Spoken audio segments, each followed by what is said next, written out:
Orang harus paham ini. Assalamualaikum warahmatullahi wabarakatuh. Warganet yang berbahagia, kita bersyukur hidup di Indonesia sebagai negara yang merdeka, sebagai tanah air kita.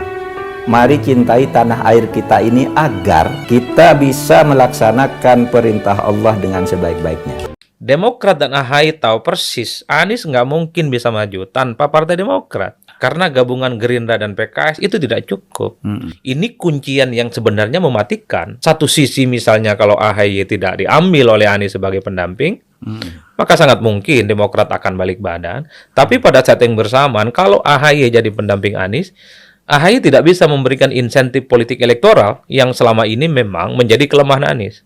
Terutama misalnya di basis-basis Nahdliyin. AHY tidak bisa memberikan tambahan elektoral ataupun secara teritori misalnya. AHY tidak bisa menambah suara Anies di Jawa Timur ataupun Jawa Tengah.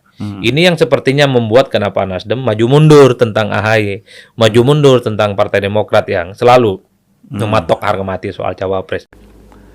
Yang menariknya lagi, Muldoko yang tak lain adalah dari kantor staf presiden yang berseteru dengan SBY gitu ya.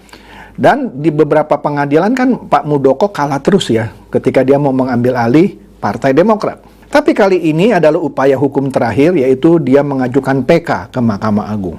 Hitung punya hitung, walaupun secara teori karena pengadilan demi pengadilan Pak Muldoko kalah terus, tapi ketika maju ke PK tidak bisa dianggap enteng. Karena ada dampaknya. Kalau Pak Muldoko memenangkan PK di Mahkamah Agung, maka Partai Demokrat itu pindah pemimpin itu. Yang sekarang dipimpin oleh AHY menjadi dipimpin oleh Muldoko nantinya.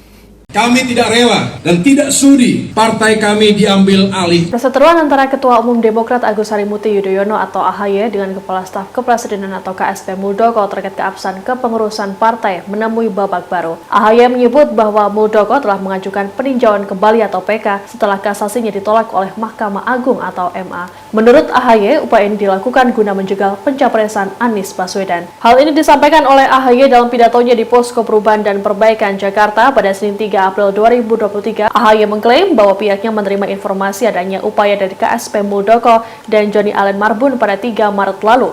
Adapun Muldoko ditetapkan sebagai Ketua Umum Demokrat hasil Kongres Luar Biasa atau KLB Deli Serdang pada 2021 silam. Dikatakan oleh AHY bahwa ada indikasi pembubaran koalisi perubahan lewat upaya pengajuan PK. AHY mengatakan bahwa pihaknya berada di posisi yang benar. Terkait dengan klaim upaya PK itu, AHY mengatakan tim hukum Demokrat akan mengajukan kontra memori atau jawaban atas pengajuan tersebut. Jadi baru-baru ini Anies Baswedan itu mengkritik kebijakan Presiden Jokowi terkait dengan adanya mobil listrik. Anies Baswedan ketika menjadi Gubernur DKI itu bikin yang namanya perhelatan event Formula E. Yang itu notabene adalah mobil listrik. Adanya mobil listrik ini juga kan membantu dalam rangka green ya.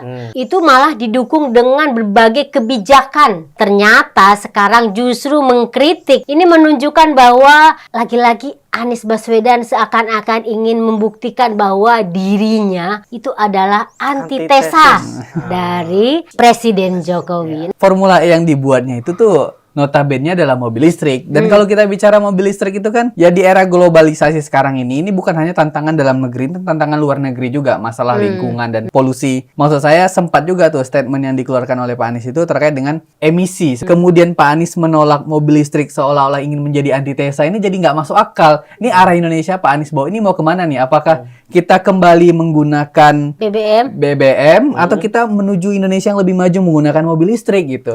Kalau beliau ini menolak mobil listrik, apa kita disuruh BBM terus? Ini kan jadi nggak masuk akal sebenarnya. Saya memang nggak habis pikir ya, ini Anies ini pidato tuh pakai persiapan nggak gitu. Jadi memang aneh ya, karena di seluruh dunia, kecenderungan seluruh negara di dunia itu kan memang lagi melakukan gerakan zero emission ya. Artinya mereka bisa menekan karbon ya. Anies ini sebenarnya sedang mencampurkan dua hal yang berbeda. Soal kemacetan dan soal polusi gitu ya, dijadikan satu. Ya nggak nyambung lah. Pendekatannya harus beda-beda. Semoga Allah senantiasa menuntun kita di jalan yang diridhoinya. Aku qouli hadza, astaghfirullah li wa lakum. Wassalamualaikum warahmatullahi wabarakatuh.